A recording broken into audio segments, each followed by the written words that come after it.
Eu queria saber quais são os maiores erros das pessoas que vão começar a construir, ou enfim, estão pensando em começar a construir.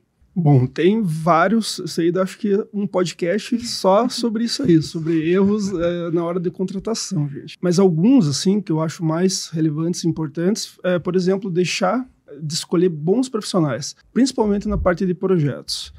Fazer essa escolha de um bom profissional para desenvolver o projeto, uma boa empresa, é determinante. Porque o cliente, ele não tem a experiência e não tem muita noção de custo, às vezes. Entende? Então, ele acaba tomando algumas decisões erradas na hora de estar fechando, definindo o projeto. Um exemplo clássico é a volumetria de fachada, por exemplo. A gente vê muito projeto e com aquelas volumetrias maravilhosas no 3D, mas não tem função estrutural, único, exclusivamente estético, só que tem um custo elevado. Então, a importância de você estar escolhendo esses bons profissionais aí, linkado com o teu budget, é muito importante. Mas um erro que eu acho o mais grave de todos, se for para linkar quais são os maiores erros, percebi muito no mercado, é fechar contrato baseado em estimativas de valores.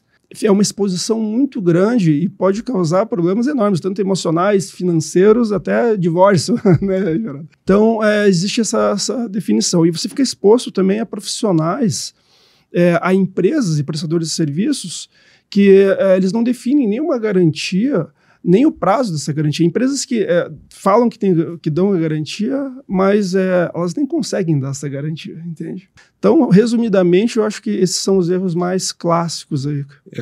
Colaborando aí sobre os erros, eu já ouvi feedback de amigos que foram construir e contratar uma consultora. Eles conquistaram na pesquisa o melhor preço. Uma distância grande de uma consultora para outra, na média, ele conseguiu um preço muito, muito além do que todos ofereceram com uma certa construtora. Porém, no decorrer da obra ali, no meio da obra, esse valor não era mais X, era Y. Ao término da obra, esse valor já era algo que estava chegando ao dobro do valor da obra, né? Então, como que a gente pode orientar quem está nos assistindo agora a fugir desse tipo de, vamos chamar de armadilha, talvez, aí, comercial, né? Porque me parece que é um preço baixo para fisgar o cliente e depois que o cliente está fisgado, o preço vai alterando no meio do caminho, né? Como fugir disso? Essa é uma prática aí bem comum, infelizmente, no mercado. Para fugir dessa armadilha, digamos assim, dessa arapuca, vamos falar dessa forma, primeiro, não pode pular etapas. Né? Não tem como você definir um valor de uma obra sem ter o projeto, sem ter um topográfico, sem ter um projeto. Em cima do projeto bem definido, já com a especificação de material, o que de fato a família e o cliente eles têm de necessidade na casa. O subsolo, volumetria, detalhamento de fachada, são muitos itens, a gente está falando de um valor agregado muito alto. Então, são muitos itens envolvidos. Não foge de, primeiro, desenvolver um projeto arquitetônico bem feito, em cima do projeto já fechado, aí sim fazer um orçamento global em cima desse projeto. Aqui que está o pulo do gato para você ter certeza do quanto você vai gastar, porque não adianta você ter um valor inicial baixo e no final vai sair o dobro. Gera muito desgaste no caminho e uma relação fica muito tensa, digamos, nesse processo. Então, primeiro, não pular etapas. Primeiro, definir o projeto arquitetônico. Eu achei legal que você falou do projeto. Por exemplo, eu chego lá e eu quero uma fachada muito imponente. Mas o meu dinheiro não é para aquela fachada imponente. Ali você já me poda ali para que eu consiga não terminar a fachada, mas terminar a casa. Porque não adianta eu fazer a fachada e deixar de construir a minha churrasqueira. Né? Então, essa é uma orientação muito interessante aí no decorrer acredito que deve ter uma entrevista muito profunda também, sim. Familiar, aí de convívio, de quantas crianças você tem, se quer playground, se não quer playground. Aí você deve até rolar, né? Se você quer playground, mas o teu dinheiro você tem que escolher entre o playground e a churrasqueira. Olha a dificuldade, rapaz. Como é que faz isso? E Geraldo, isso que você está falando é muito comum. Assim, às vezes chega cliente com um projeto pronto na construtora, projeto lindo, maravilhoso, mas que não atende a necessidade do cliente em termos do que ele quer investir. Então ele tem que pegar, às vezes, o projetinho dele, rasgar o projeto dele e começar um novo para que atenda, né, o orçamento dele, o que ele está buscando em termos de É investimento. como se eu fosse comprar um carro completo, eu quero o carro completo, mas eu posso pagar só o básico. Né? Exatamente, Isso aí. exatamente. Essa Então, analogia. e não que isso deprecie, né? Perfeito. Eu acho que isso é um ajuste, né, de tamanho, Sim. né? E não que vai ter uma construção ruim ou que vai ter uma arquitetura ruim, né? Eu acho que a gente tem que fazer algo que é adequado ao que a pessoa está buscando investir e a gente tem essa expertise para atender o cliente. Boa. Né? Em relação ainda a esses problemas de obra, assim, eu sempre digo assim, que o problema acontece geralmente no contrato, né? Não é nem no orçamento que aparece o problema, porque quando você vai fazer o orçamento, o pessoal fala uma estimativa, fala, é isso aqui mesmo que vai gastar, tudo mais. Na hora do contrato, você tem que pesquisar muito bem sobre a empresa, buscar referências dessa empresa, né?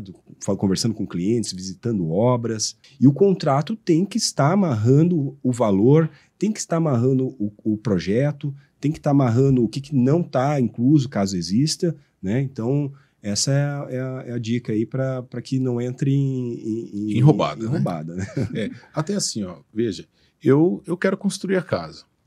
E eu tô com dúvida, eu não sou do mercado de construção de casas, assim. E eu tô achando que eu tô entrando numa roubada.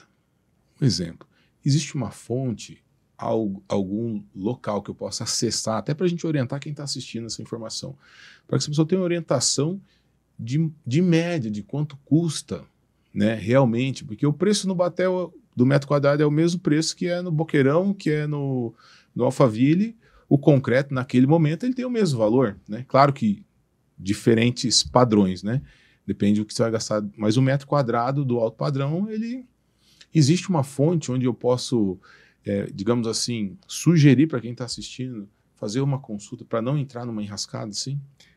Olha, confesso que era meu sonho de ter algo assim, porque você acabaria com muitos problemas com as empresas de má fé que existem no mercado, que infelizmente são em grandes quantidades. Que tem essa cultura de fazer o cliente entrar na obra e depois apresentar os custos. Uhum. Então, assim, não existe ainda uma ferramenta que dê o custo. Então, hoje, a dica que eu dou mesmo, na verdade, é uma base da comparação. Pegar empresas confiáveis, que, assim, como, né, existem empresas confiáveis no mercado, com referência. Que não é difícil identificar, né? Não é difícil, existem pessoas, né? Existem pessoas sérias no mercado. É aquela coisa antiga, né? Deixa eu pegar uma referência sua, posso falar com um cliente seu? Isso, exatamente. Natural. Né? Como que está sendo a relação com a empresa, né? E pegar umas 3 empresas que são sérias, que foi pesquisado sobre essa empresa, e aí você vai ter uma base de valor, né? É a melhor forma hoje, né? A gente tem até índices, né? Que nem o CUB, que é o custo unitário básico da construção, mas infelizmente ele retrata bem a variação, mas não retrata o custo da obra, porque ele não inclui N serviços dentro. Certo. Né? Então, é que eu estou incluindo acabamento, e lá eu estou fazendo uma coisa mais básica, né? Ele até tem padrões mais altos, só que ele não inclui, por exemplo, uma administração de obra, ele não inclui fundação, ele não inclui calçada, ele não inclui... entende? Então, assim, fica difícil de você ter uma base, né, através do CUB. Né? Ele mede a variação percentual para você ter uma noção de inflação dos materiais básicos, que é o custo unitário básico, né? Então, perfeito. Mas eu confesso que seria uma ótima ter alguém que regulasse os orçamentos e passasse assim, olha, você vai, para fazer uma casa dessa, você vai precisar investir isso aqui, não tem jeito, né? É fazer o que o curitibano gosta de fazer, pegar uma referência, ver se tem um conhecido, né, que vai conversar com você e falar, mas você é filho de quem? Como é que é seu sobrenome? E pegar uma conexão ali e achar uma referência para poder conversar. Né? Hoje em dia com a internet, sim, né, muito fácil. Hoje acabou facilitando todo esse processo de pesquisa, né?